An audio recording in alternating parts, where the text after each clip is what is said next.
what kind of trends do you see happening in, you know, the industry, and like how should people adapt to those trends coming up? Trends in what space? In terms of, like, you know, AI is coming up, right? Big Mm, data, right?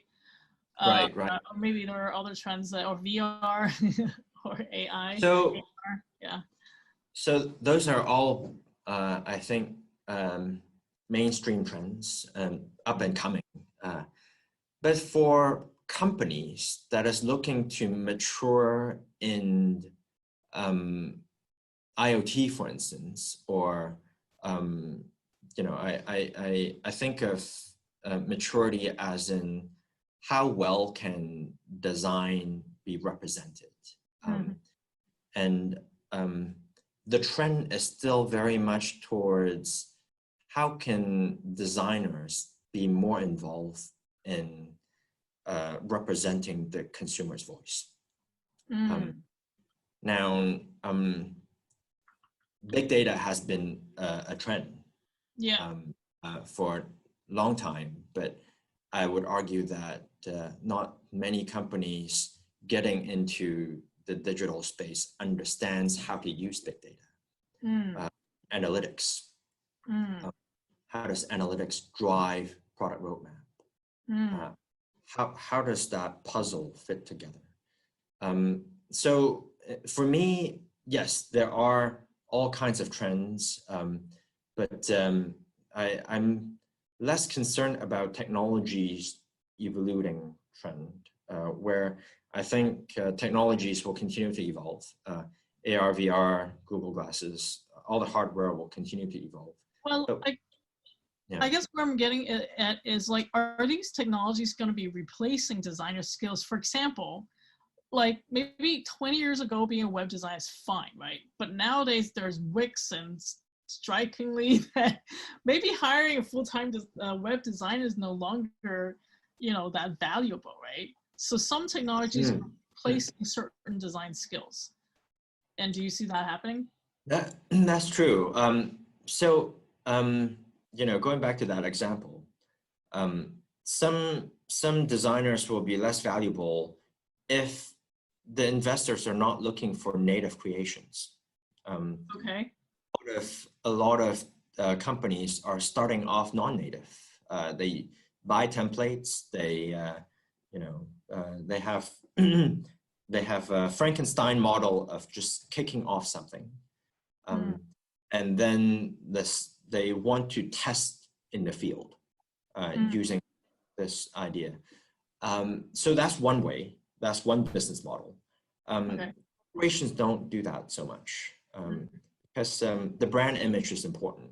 So they pay a lot of attention to how does the holistic visual brand language come together Mm. in the various touch points of design so that they are representative of the brand. And Right. so for designers that are skilled in their crafts, that way, in that area, you still have a lot of value. Okay. Yeah, but you know, I want to answer your question on the trend. I think we can never really fully own trend. Trend is, you know, infinitely fast. But what designers could do is have a macro view of Mm-hmm. how it affects their career path. Mm. For instance, you just know that IoT is not a trend that is going away. Yeah. It's here to stay, and the business is only growing to be bigger. Mm-hmm. So, for those that are not getting in the space, it represents a blue ocean opportunity. Right. But for those that are already in the space, how do I mature it? So that's, yeah. Mm. Do you think the big data that's, you know, and big data analysis can replace the more qualitative kind of understanding users, like user research? No, no. Qualitative and quantitative will continue to coexist. So big data has some, so analytics and quant have some drawbacks that ethnography will always give you more deeper insights. Say, for instance, I look at a dashboard and it tells me there's a success rate to this click or this function being registered, 90% of the time. Mm-hmm. I have no idea how long did it take to register. Say, for instance, did it take 10 times to once, or did it take 5? And how long did each registration took?